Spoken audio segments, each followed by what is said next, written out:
Audio Jungle.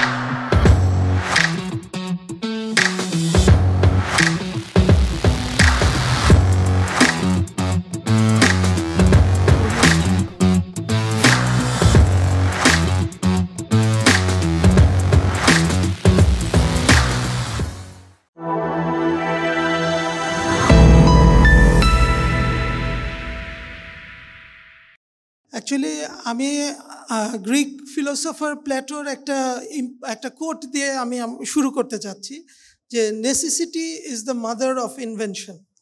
এই কোটটা আমার লাইফের অনেক একটা ইম্পর্টেন্ট কোট, যেটা ইউজ করে আমি আমার ক্যারিয়ারে অনেক বেনিফিট, অনেক স্ট্রাগল, অনেক জায়গা থেকে সলিউশন পেয়েছি। আমি শুরু করব আমার জীবনের প্রথম স্টেজ থেকে। 2013-এ আমি আমার ফার্স্ট ফ্যাক্টরি করি অ্যাকচুয়ালি। তখন টঙ্গীতে একটা শেয়ার্ড বিল্ডিংয়ে সেকেন্ড ফ্লোরে আমি আমার 5 লাইন দিয়ে অ্যাকচুয়ালি আমার ফ্যাক্টরিটা চালু করি।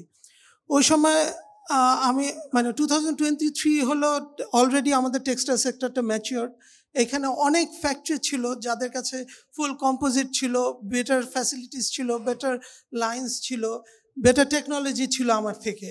তখন আমি যখন বায়ারকে অ্যাপ্রোচ করতাম, তখন বায়ার আমাদের সবসময় বলতো, ওয়াই, তোমার কাছে কেন আসবো? আমার ফ্যাক্টরিটা অনেক ছোট ছিল, 5 লাইন্স অনলি, আমার এক্সপিরিয়েন্স কম ছিল, Y? First one year was a huge struggle for me actually. কিন্তু তখন আমি চিন্তা করলাম যে কি করতে পারি সো দ্যাট দিস বায়ার্স বা আমার ফ্যাক্টরিটাকে আমি গ্রো করে নিতে পারি। তখন এই code necessity is the mother of invention, আমি এই কোডটা নিয়ে চিন্তা করি actually. So what are the necessities of the buyers? Around 12 years back তখন বাংলাদেশে অ্যাকচুয়ালি নেসেসিটি ছিল ম্যানুফ্যাকচারার যারা সিমলেস প্রোডাক্ট করে, কোট বানায়, অর আরও যেমন আন্ডারগার্মেন্টস, এগুলোর তখন অনেক চাহিদা ছিল। বাট প্রবলেম ছিল আমার লিমিটেড রিসোর্সে আমি এগুলো করতে পারতাম না। আমার একটাই অ্যাডভান্টেজ ছিল যে যখন আমি ফ্যাক্টরিটা আমার ছোট, এক্সপেন্সেস অনেক ছোট ছিল, so I could give cheaper products. But then again আমি চিপ প্রোডাক্ট ম্যানুফ্যাকচার হিসাবে নিজের লেভেলটা চাই নাই। So after researching I found out that ওই সময় স্মলার এমওকিউ, স্মলার কোয়ান্টিটিস কেউ দিতে পারতো না, ক্রিটিক্যাল স্টাইল কেউ করতে আগ্রহ ছিল না। That was my opportunity actually, যে বায়ারের নেসেসিটি ছিল যে স্মলার কোয়ান্টিটিস। আমার ফ্যাক্টরি 5 লাইন ছিল, অনেক ম্যানেজেবল ছিল, এক্সপেন্সেস অনেক কম ছিল।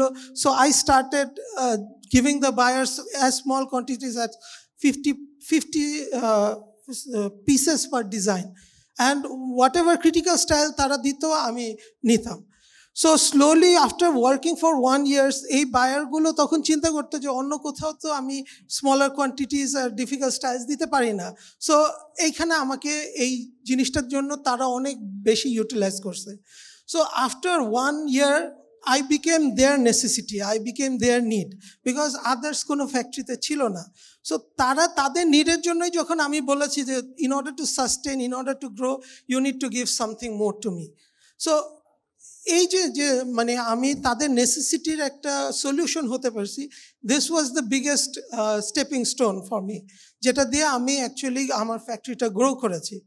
টুডে এইখান থেকে আমি অলমোস্ট আফটার 10-12 years অলমোস্ট আমার এখন 3টা ফ্যাক্টরি হয়ে গেছে, Pakiza knit composite, Pakiza apparels আর woven fashion. From that 5 lines now আমার এখানে 65 লাইন্স রানিং করছি। ওয়ারাস আমার ব্যাকওয়ার্ড লিঙ্কে যে নিটিং, ডাইং, যেগুলো আমি ড্রিম করতাম যে থাকবে, আজকে এই যে ছোট একটা অপরচুনিটি, ছোট একটা নেসেসিটি হওয়াতে বাইরের আজকে আমার গ্রোথটা এত হয়েছে। সো আলহামদুলিল্লাহ, এই স্টোরিটা বলার পিছনে আমি সবাইকে, আমার কারণটা হলো আমি সবাইকে বলবো যে you need to think what you have to become the solution to a necessity. মার্কেটে অ্যাকচুয়ালি অনেক নেসেসিটি আছে স্টিল। আমাদের সবসময় আমরা যখন একটা আমিও অ্যাকচুয়ালি টেক্সটাইল ইঞ্জিনিয়ার, আমিও যখন এডুকেশন শেষ করে ঢুকছি, আমার চিন্তাটাও বেসিক ছিল। আমার চিন্তাটাও ছিল যে বেসিক নিডটা ইজি, নিডটা করব। বাট ঢুকে কিন্তু আমি দেখলাম যে বেসিক জিনিস ইজ নট দ্যাট ইজি এখানে। সো আমি বলবো যারা আমাদের তোমরা পড়ালেখা করে নাও you will go into the textile industry, think differently.